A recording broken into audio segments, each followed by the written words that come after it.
Ciao a tutti amici e amiche del canale e ben ritrovati in questo nuovo video. Oggi sono al Emilia Fly Meeting, che quest'anno nel 2026 è arrivato alla 11ª edizione. Il tempo era leggermente incerto questa mattina, infatti molti hanno abdicato e non sono venuti qua, non sono riusciti a raggiungere perché c'erano nuvole veramente molto basse, però poi dopo le 11 il tempo si è sistemato, guardate, è una giornata bellissima e alla fine le persone sono arrivate. E come da titolo questo video dedicato alla Pagotto Gyro, non capita tutti i giorni di vedere tutti i modelli di Pagotto, azienda vicino a Friulana, vicino a Pordenone, atterrare nello stesso tempo. Ecco, abbiamo visto atterrare il Blazer, adesso questo è l'ultimo nato, il Thunderbolt, pilotato direttamente da Pagotto. Dicevo, non è molto semplice vedere tutti quanti questi autogiri atterrare contemporaneamente, anzi credo che in Italia solo questa manifestazione Pagotto arrivi in massa con tutti i suoi modelli di produzione. Abbiamo visto il Blazer, questo è l'ultimo nato, il Thunderbird, e questo è il piccolino, il Pagotto Sprint, decisamente carino. Ecco, mentre gli autogiri stanno andando al parcheggio, due parole su chi è Pagotto. L'azienda Pagotto nasce nel 61 nella produzione di carpenteria leggera e si specializza anche nella lavorazione della lamiera, dell'acciaio inox e della saldatura TIG. Quindi negli anni 90, forte della sua grandissima passione per l'aviazione, si mette a costruire ultraleggeri di produzione propria, trike, autogiro, manutenzione e installazione di motore Rotax e preparazione di kit. Ecco qua il titolare, Claudio Pagotto, direttamente ai comandi dell'ultimo nato, il Thunderbolt. Come vedremo in questo video, di strada ne ha fatta veramente tanta, dai deltaplani e i trike diciamo naked, anche gli autogiri naked. Ecco che adesso dopo 25 anni esporta tutti gli autogiri in tutto il mondo e proprio ad aprile ha avuto anche la prima registrazione di autogiro dal governo indiano, quindi dall'autorità indiana. Quindi un ottimo risultato per una piccola azienda di provincia di produzione di autogiro del Friuli. Pagotto non è solo costruttore di autogiri, ma è anche assistenza certificata Rotax per motori sia a 2 tempi che a 4 tempi. Infatti l'azienda si è dotata anche di una sala prova motori dove può fare tutti i collaudi sui motori Rotax di ogni tipo, certificandoli e facendo anche la manutenzione sia ordinaria che straordinaria. Inoltre, se si vuole, c'ha anche un sistema di turbo tutto suo che sfrutta l'80 cavalli e con una turbina che porta il motore ai 120 cavalli. Tante queste immagini vedete che si è aggiunto l'ultimo prodotto di Casa Pagotto, il più famoso, il Braco, cioè l'autogiro a 2 posti. E non è facile vedere tutti e 4 i prodotti insieme in un sol colpo. Anche Pagotto, il grande Pagotto di Pordenone, è arrivato in pompa in magna qui al Emilia Fly Meeting. Ovviamente non poteva mancare un Braco. Questo è un mezzo veramente molto interessante nel panorama degli autogiri aperti.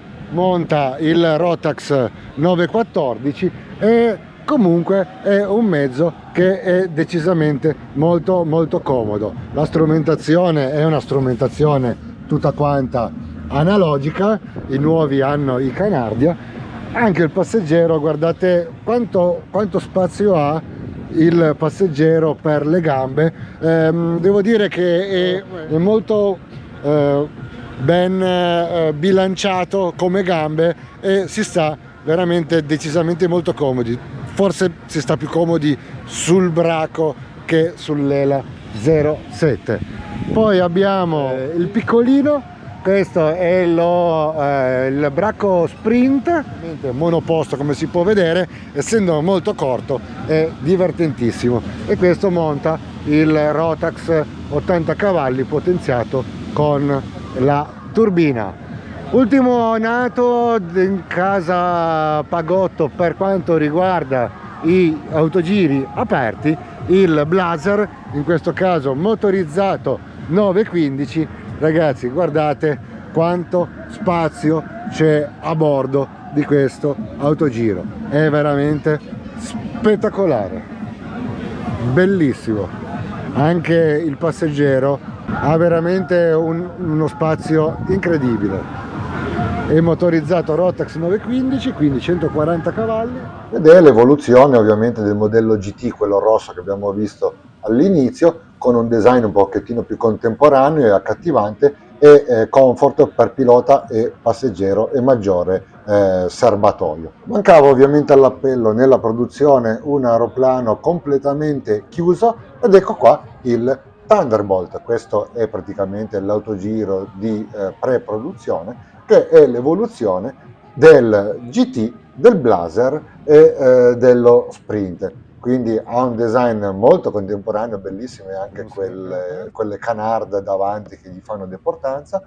Ha strumentazione canardia digitale e analogica, un sacco di spazio e la possibilità di caricare anche 20 kg di bagaglio che non guasta mai per fare anche dei lunghi viaggi. La capottina è removibile e può diventare anche aperto nei periodi estivi, quindi è veramente un ottimo mezzo. È tempo per i Pagotto di ritornare alla loro base di Pordenone qui da Sassuolo, e guarda caso mi trovavo a bordo della Manna Escape con il comandante Maurino, e quindi quale migliore occasione per vedere il decollo di tutti questi fantastici autogiri e soprattutto seguire un po' aria il Thunderbolt direttamente pilotato dal titolare Claudio Pagotto. Tanto vediamo la prerotazione del Blazer motorizzato 915, non gli servirà molta pista per decollare, visto che comunque ha un 50 metri di corsa di decollo, ed ecco qua Claudio Pagotto che prepara la prenotazione del suo Thunderbolt. In questo esemplare di preserie motorizzato con il Rotax 80 cavalli e con turbina, ma può essere motorizzato anche ovviamente con il Rotax 914 e 915. La struttura è quella classica a T rovesciata in acciaio inox saldata. La cabina è tutta in fibra di carbonio come la coda, ha un serbatoio di 80 litri che gli consente più di 3 ore e mezza di autonomia, pesa a vuoto con il 915 310 kg, massimo peso al decollo 600 kg, le pale, il rotore è un 8,50 m con le pale in alluminio, ha una massima VNE di 185 km orari e ha una velocità di crociera che si attesta intorno ai 160-170 km all'ora, consumando dai 22 ai 24 litri ora. Lasciamo che Pagotto Claudio con i suoi ragazzi ritorni a Pordenone. Spero che questo video vi sia piaciuto e come al solito mi raccomando, like al video e iscrivetevi al canale. Al prossimo video di volo, ciao!